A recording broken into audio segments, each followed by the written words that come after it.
নমস্কার বন্ধুরা, আমি বৃষ্টি। গল্প বৃষ্টির আড্ডার একটি নতুন অডিও স্টোরিতে সকলকে স্বাগত জানাচ্ছি।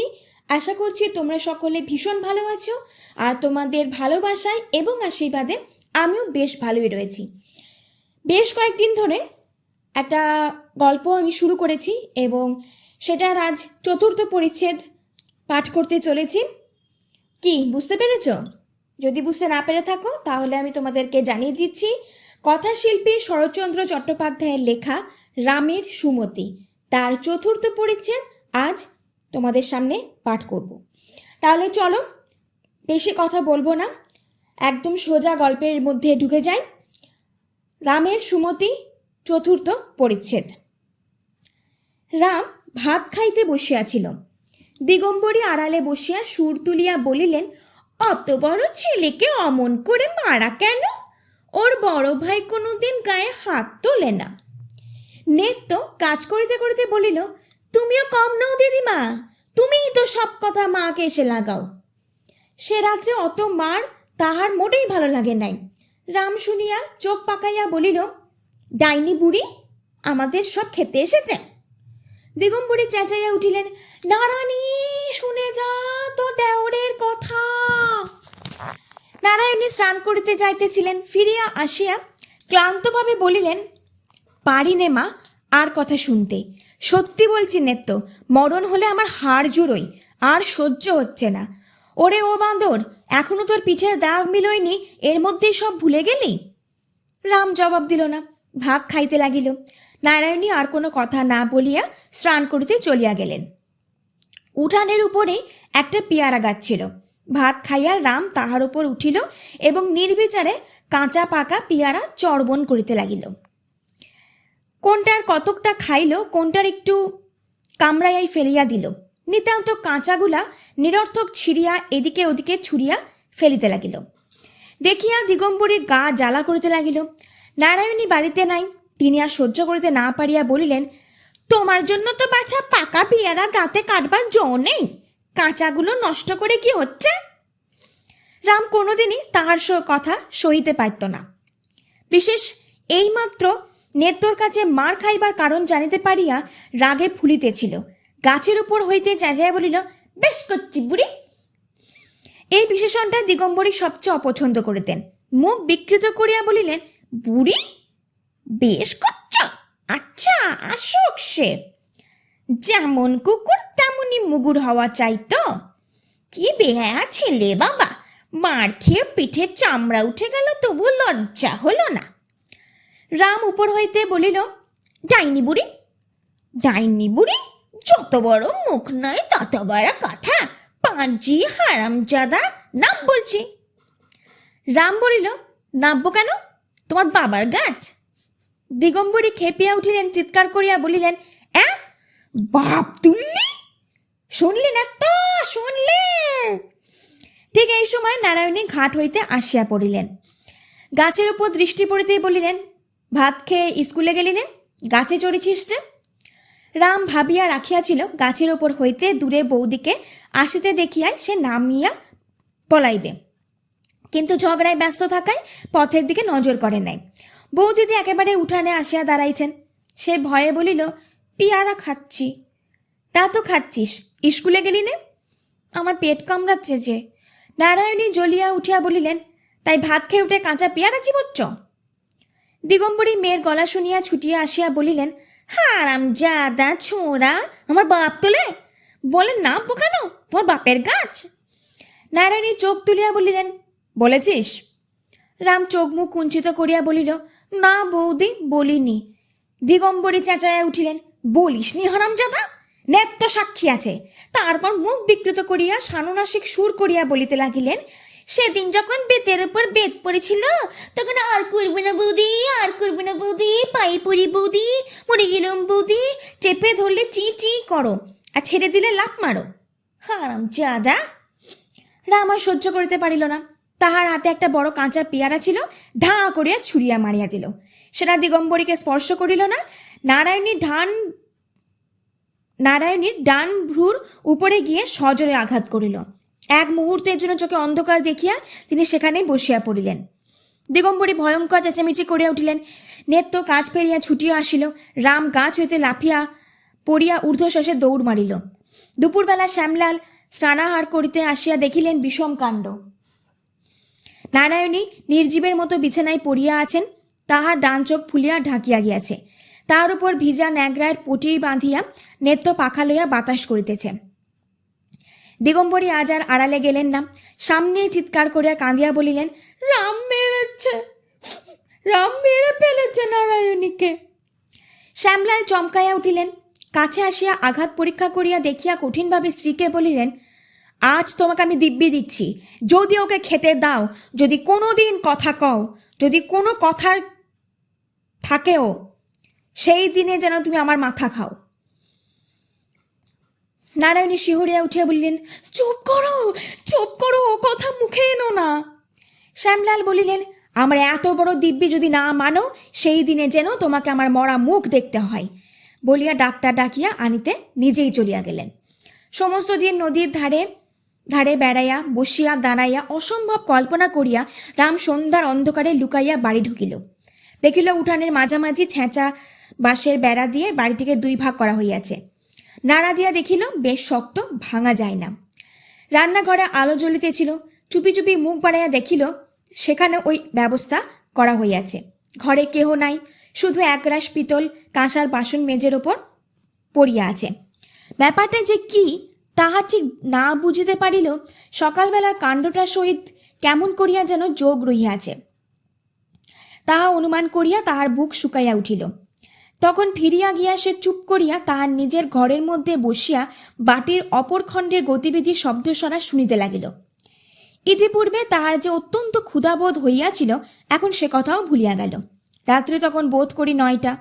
সে ঘুরিয়া গিয়া খিড়কির দরজায় ঘা দিয়ে দিতেই নেত্য কপাট খুলিয়া দিয়া সরিয়া দাঁড়াইল। রাম জিজ্ঞাসা করিল, বৌদি কোথায়? নেত্য ঘরে শুয়ে আছেন। রাম ঘরে ঢুকিল, দেখিল বৌদি খাটের ওপর শুইয়া আছেন এবং নিচে মাদুর পাতিয়া দিগম্বরী ছোট মেয়েটিকে লইয়া বসিয়া আছেন। গোবিন্দ খেলা করিতেছিল। ছুটিয়া আসিয়া কাকার হাত ধরিয়া ঝুলিতে ঝুলিতে বলিয়া দিল, কাকা, তোমার বাড়ি ওদিকে, এদিকে আমার বাড়ি, আমাদের বাড়ি। বাবা বলেছে তুমি এ ঘরে ঢুকলে পা ভেঙে দেবে। রাম খাটের ওপর নারায়ণীর পায়ের কাছে গিয়া বসিতেই তিনি পা সরাইয়া লইলেন। রাম চুপ করিয়া বসিয়া রহিল। দিগম্বরী তাহার ছোট মেয়েকে ঠেলা দিয়া বলিলেন, সুর, বল না তো দাদাবাবু কি বলেছে ওকে। সুরধ্বনি মুখস্থর মতো গড় গড় করিয়া বলিয়া গেল, দাদাবাবু বলেছে তুমি এখানে এসো না, কাল সকালে সব। কি মা? দিগম্বরী বলিলেন, বিষয় সম্পত্তি। সুরধ্বনি বলিল, বিষয় সম্পত্তি কাল ভাগ বাটোয়ারা করে দেবে। দিগম্বরী বলিলেন, দিব্যি দেবার কথাটা বল না। ন্যাকা মেয়ে। সুরধ্বনি বলিল, দাদাবাবু দিব্যি দিয়েছেন দিদিকে, খেতেও দেবে না, কথাও বলবে না, বললে দাদাবাবু। নারায়ণী বিছানার উপর হইতে ধমক দিয়া উঠিলেন, আচ্ছা হয়েছে হয়েছে, তুই চুপ কর। তখন দিগম্বরী বলিলেন, তা সত্যি বাছা, তুমি মানুষজনকে আধখুন করে ফেলবে। সে দিব্যি না দিয়ে আর কি করে? আমি তো বাবু কিছুতে তার দোষ দিতে পারবো না, তার যে যাই বলুক। এ বাড়িতে তোমার আসা যাওয়া খাওয়া দাওয়া আর চলবে না। ওকে স্বামী মাথার দিব্যিটা তো মানতে হবে। সুরধ্বনি বলিল, মা ভাত দেবে, চলো না। দিগম্বরী বিরক্ত হইয়া বলিলেন, সবর কর বাছা। রাম তখনও বসিয়া আছে। এমন অবস্থায় ঘরে দৌড়ে আগুন ধরিয়া গেলে তো তিনি উঠতে পারেন না। রামের বুকের ভিতর চাপা কান্না মাথা খুঁড়িতে লাগিল। কিন্তু দিগম্বরী সেই সকালবেলার খোনা ঘতার ভ্যাংচানি তাহার বুকের ওপর পাথর চাপাইয়া পথ আটকায়া রাখিল। একবার সে কাঁদিতে পারিল না, একবার বলিতে পারিল না, আর করব না বৌদি। এই একটা কথা অনেক আপদে বিপদে তাহাকে রক্ষা করিয়াছে। আজ তাহাই বলিতে না পাইয়া তাহার দম আটকাইয়া আসিতে লাগিল। এমন সময় নারায়ণী ক্লান্তভাবে বলিলেন, সুর, যেতে বলো কে। এবার সে কান্না চাপিয়া বলিয়া উঠিল, যেতে বলো কে। আবার খিদে পায় না বুঝি? সেই তো কখন খেয়েছি। নারায়ণী একটু উত্তেজিত হইয়া বলিলেন, একেবারে খুন করে ফেলতে পারিনি? তাহলে 10 হাতে খেতে? আমি জানি রে, যা কোনের তোর কাছে। যাব না তোর কাছে, আমি কারোর কাছে যাব না। আমি না খেয়ে উপোস করে শুয়ে থাকবো। বলিতে বলিতে রাম দুমদাম করে পা ফেলিয়া বাড়ি ঘর কাঁপাইয়া নিজের ঘরে গিয়া শুইল। নিত্য কিছু খাবার আনিয়া বলিল, ছোট বাবু ওঠো, খাও। রাম লাফাইয়া গর্জন করিয়া উঠিল, দূর হা পোড়ামুখী, দূর হা। নিত্য খাবার রাখিয়া চলিয়া গেল। রাম থালা গেলা ঝনঝন করিয়া উঠানের উপর ছুড়িয়া ফেলিলে। সকালবেলা শ্যামলাল কাজে চলিয়া যাইবার পরে রাম নিজের উঠানে পায়চারি করতে করতে গর্জাইতে লাগিল, আমি দিব্যি মানি নে, ও ভারী দিব্যি। ও কে যে দিব্যি দেয়? ও কি আমার আপনার দাদা? ও কেউ নয়, ওর কথা আমি মানি নে। আমি কি ওকে মেরেছি? বুড়ি ডাইনিকে মেরেছি, ও তো শুধু বৌদিকে লেগেছে। ওরা তবে দিব্যি কেন দিতে আসে? এ সকল কথার কেউই জবাব দিল না। খানিক পরে সে সুর বদলাইয়া বলিতে লাগিল, বেশ তো, ভালোই তো, নাই কথা কইলে, নাই খেতে দিলে। আমি মজা করে রাঁধবো, ভাত ডাল, ভালো ভালো তরকারি, মাছ, একলা বেশ পেট ভরে খাবো, আমার কি হবে? এ কথারও কেউ জবাব দিলে না। তখন সে রান্নাঘরে ঢুকিয়া ক্ষণ ক্ষণ ঝনঝন শব্দে থালা ঘটি বাটি নাড়িয়া চাড়িয়া কাজ করিতে লাগিল। হাঁক ডাক করিয়া ভোলাকে চাল ডাল ধুইয়া আনিতে, তরকারি কুটিতে আদেশ দিল। সমস্ত নেত্য রান্নাঘরে রাখিয়া গিয়াছিল। ভোলাকে হুকুম দিল, তুই আমার চাকর, ও বাড়ি যাস নে। ও বাড়ির কেউ যদি এদিকে আসে তার পা ভেঙে দিবি, বুঝলি ভোলা? নেত্য আসুক একবার এদিকে। নারায়ণী রান্নাঘরের বারান্দায় চুপ করিয়া বসিয়া শুনিতে লাগিলেন। দিগম্বরী কৌতূহলী হইয়া মাঝে মাঝে বেড়ার ফাঁক দিয়া দেখিতেছিলেন। খানিক পরে বড় মেয়ের কাজ উঠিয়া আসিয়া হাসি চাপিয়া ফিসফিস করিয়া বলিতে লাগিলেন, আহো বাছার কি বুদ্ধি! উনি আবার ডাল তরকারি ভালো ভালো করবেন আর রেঁধে খাবেন। একটা পেতলের হাঁড়িতে প্রায় 1 কাঠা চাল গলায় গলায় তুলে দিয়ে রান্না চড়িয়েছে, তাতে জল দিয়েছে 1 ফোঁটা। একজন খাবে তো, রান্না 10 জনের, তাই সেদ্ধ হবে কি করে? পুরে আংড়া উঠবে যে। ওই হাঁড়িতে কি অত চাল ধরে না? ওইটুকু জলের কর্ম। আবার রাঁধিয়ে বলে দিমাক আছে। রাঁধি বটে আমরা, কিন্তু দিমাক করতে জানি না। ভাত রাঁধবো তা এমন জল দেব আর দেখতে হবে না, চোখ বুঝে সেদ্ধ হবে। কই রাঁধুক দেখি আমার সঙ্গে, লোকে খেয়ে কারটা ভালো বলে দেখি। নারায়ণী মুখ ফিরাইয়া রহিলেন। নেত্য কাছে ছিল। সে বলিল, দিদিমার এক কথা, ও কি কোনোদিন 1 ঘটি জল গড়িয়ে খেয়েছে যে আজ রেঁধে খাবে? সে অনেক দিনের দাসী, এসব ব্যাপার তার ভালো লাগিতেছিল না।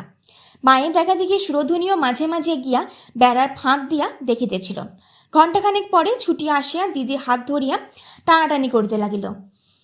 ও দিদি, দেখবে এসো, রামদাদা মা গো একেবারে কাঁচা ভাতগুলো শুধু খাচ্ছে, কিচ্ছু নেই দিদি, একেবারে শুধু ভাত।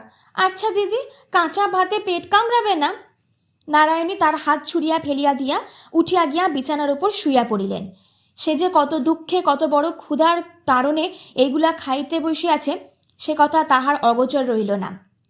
দুপুরবেলা শ্যামলালে খাওয়া হইয়া গেলে দিগম্বরী ডাকাডাকি করিতে লাগিলেন, যা পারিস 2টি খেয়ে নে নারায়ণী, ওর তারও সে জ্বরের মতো হয়েছে, ওতে খাওয়া চলে? আমি বলছি খেতে হবে না। নারায়ণী মোটা চাদরটা আগাগোড়া মুড়ি দিয়া ভালো করিয়া শুইয়া বলিলেন, আমাকে বিরক্ত করো না মা, তোমরা খাও গে। দিগম্বরী বলিলেন, ভাত না খাস 2খানি রুটি করে দি না হয়? নারায়ণী কহিলেন, না, কিচ্ছু না। দিগম্বরী আশ্চর্য হইয়া বলিলেন, ও আবার কি কথা? কাল থেকে উপোস করে আছিস, আজ 2টি না খেলে হবে কেন? নারায়ণী জবাব দিলেন না। নেত্য আসিয়া বলিল, তুমি মিথ্যে বকে মরছো দিদিমা, ওইখানে দাঁড়িয়ে একবেলা চেঁচালেও ওকে খাওয়াতে পারবে না, জ্বর হয়েছে, একটু ঘুমোতে দাও। দিগম্বরী চলিয়া গেলেন। বলিতে বলিতে গেলেন, জানি নে বাপু, নাগলে টাগলে একটু জ্বর ভাব হয়, তাই বলে কি মানুষ উপোস করে থাকে নাকি? আমরা তো পারি না। বৈকালে নারায়ণী আবার রান্নাঘরে বারান্দায় আসিয়া বলিলেন, এবং যতবার নেত্য চোখে চোখ হইল ততবারই কি কথা বলিতে গিয়া যেন চাপিয়া গেলেন। রাম স্কুল হইতে ফিরিয়া আসিয়া হাত মুখ ধুইয়া দোকান হইতে মুড়ি মুড়কি কিনিয়া আনিল। খাইতে খাইতে গলা বড় করিয়া বলিল, কি আর খেতে হলো আমার, ভাত খেয়ে স্কুলে গেলেও আবার ফিরে এসে কেমন খাচ্ছি। বেড়ার ওদিকে সকলে রহিয়াছে, তাহা সে বুঝিল, কিন্তু সকালের মতো এখনও কেউ জবাব দেয় না। দেখিয়া সে আরও অস্থির হইয়া উঠিল। চেঁচাইয়া বলিল, এই দিকটা আমার সীমানা, কোনোদিন নেত্য কি কেউ যদি আমার সীমানায় আসে তখন পা ভেঙ্গে দেবো। এই পা ভাঙ্গার ভয় সে ইতিপূর্বেও দেখিয়াছিল, সেবারেও যেমন ফল হয় নাই এবারেও হইল না। কেউ ভয় পাইয়াছে কিনা বোঝা গেল না। সন্ধ্যার পর আলো জ্বালিয়া সে রান্নাঘরে ঢুকিয়া আবার চেঁচামেচি করিতে লাগিল, আমার কাঠ কই, আমি রাঁধবো কি দিয়ে, আমার শিলনোড়া কই, আমি বাটনা বাটবো কিসে। ও ঘর হইতে নেত্য বলিল, মা বলেছেন কাল শিলনোড়া কিনে দেবেন। না, আমি কেনা শিলনোড়া চাইনি বলিয়া সে কাঁদিয়া ঘর ছাড়িয়া চলিয়া গেল। খানিক পরে ফিরিয়া আসিয়া বলিল, কেন আমার গণেশকে ধরালে, কেন আমাকে খোনা খোনা করে ও বুড়ি ভেঙালে। বেশ করেছি, গাল দিয়েছি, ও মরে আর জন্মে পেদনি হবে। দিগম্বরী চোখ কটমট করিয়া বলিলেন, শুনলি না রানী, শুনলি? এই সমস্ত পায়ে পা তুলে ঝগড়া করা নয়, তুই বল। নারায়ণী চুপ করিয়া অন্যদিকে চাইয়াছিলেন, সেই দিকেই চাইয়া রইলেন। চতুর্থ পরিচ্ছেদ এখানেই সমাপ্ত হলো। আশা করছি বাকি 3টে পর্বের মতো এই চতুর্থ পর্ব তোমাদের মন কেড়ে নেবে এবং প্রচুর প্রচুর লাইক, কমেন্ট, শেয়ার এবং সাবস্ক্রাইব করে আমার পাশে থাকবে এবং ততোধিক উৎসাহ দেবে। এছাড়াও আরও বিভিন্ন গল্প তোমাদের জন্য আমি নিয়ে আসছি নেক্সট উইকে। তো প্লিজ আমার চ্যানেলটাকে সাবস্ক্রাইব করে নাও, নোটিফিকেশন বেলটা অন করে দিও, কারণ আমি যখন তোমাদের গল্প পোস্ট করব বা ভ্লগ পোস্ট করব কিংবা মিনি ভ্লগ পোস্ট করব সেগুলোর নোটিফিকেশন তোমরা পেয়ে যাবে আর চটপট গিয়ে সেটা দেখে নেবে, শুনে নেবে, কি তাই তো? আর ফেসবুক আইডি অর্পণ কস্তুরী নামে রয়েছে, প্লিজ ফলো করে দিও। আর গল্প বৃষ্টির আড্ডা নামেই কিন্তু আমার ইনস্টাগ্রামের আইডি রয়েছে, তাহলে কিন্তু সেটাকেও ফলো করতে একদম ভুলো না, ঠিক আছে? তাহলে তোমরা ভালো থেকো, সুস্থ থেকো আর আমার পাশে থেকো। এবং আরও একটা কথা তোমাদের বলার আছে, আমি অনেক আগেই বলেছি, এখনও বলছি, যে আমার গল্পগুলোতে তোমরা অনেক অনেক ভালোবাসা দিচ্ছ। তো সেই রকমভাবে আমার জীবনের যে গল্প, যেটা আমি প্রত্যেকটা দিন কাটাচ্ছি ওই গল্পের আকারে, সেটা আমার জীবনের গল্প, সেগুলোকেও তোমরা ভালোবাসো, এটাই আমি চাই। ততটাই ভালোবাসো, লাইক, কমেন্ট, শেয়ার, সাবস্ক্রাইব করো, যতটা আমার গল্প পাঠ করা শুনে তোমরা ভালোবাসা দিচ্ছ। ওটা একটা গল্প পাঠ করা লেখা থাকে, সেটাকে আমি পাঠ করে তোমাদের শোনাই, কিংবা কিছু কিছু গল্প বা কবিতা আমি লিখি তোমাদেরকে শোনানোর জন্য। কিন্তু এটা আমার জীবনের গল্প, তোমাদের সাথে শেয়ার করি। সকাল থেকে রাত অবধি আমি কি কি করছি, কি কি খাচ্ছি, কিভাবে আমার সংসার চলছে, তোমাদের দাদা কেমনভাবে ডিউটি করতে যাচ্ছে। হ্যাঁ, ওই পোর্শনটা আমার সেভাবে এখনও ডিটেলসে দেখানো পসিবল হয়নি, খুব শিগগিরই আমি সেরকম দেখানোর চেষ্টা করব, কারণ ও ভিডিও করতে খুব একটা কমফোর্টেবল নয় নিজে ভিডিও করতে, সেই জন্য ওই পোর্শনটা এখনও পর্যন্ত মিসিং রয়েছে। খুব শিগগিরই চেষ্টা করব সমস্ত কিছু ডিটেলসে তোমাদের সাথে শেয়ার করার। তাহলে তোমরা যদি প্রচুর প্রচুর লাইক, কমেন্ট, শেয়ার, সাবস্ক্রাইব না করো, তাহলে আমি সেইভাবে তো উৎসাহটা পাবো না। সেটা গল্প পাঠ করার ক্ষেত্রেই বলো বা আমার জীবনের গল্প তোমাদের সামনে তুলে ধরার ক্ষেত্রেই বলো, সব কিছুতেই ভালোবাসা, আশীর্বাদ, উৎসাহ ভীষণ দরকার। তো তোমরা প্লিজ আমার পাশে থেকো। এইভাবেই দেখা হবে নেক্সট কোনো ভ্লগে কিংবা নতুন কোনো গল্পে। ভালো থেকো।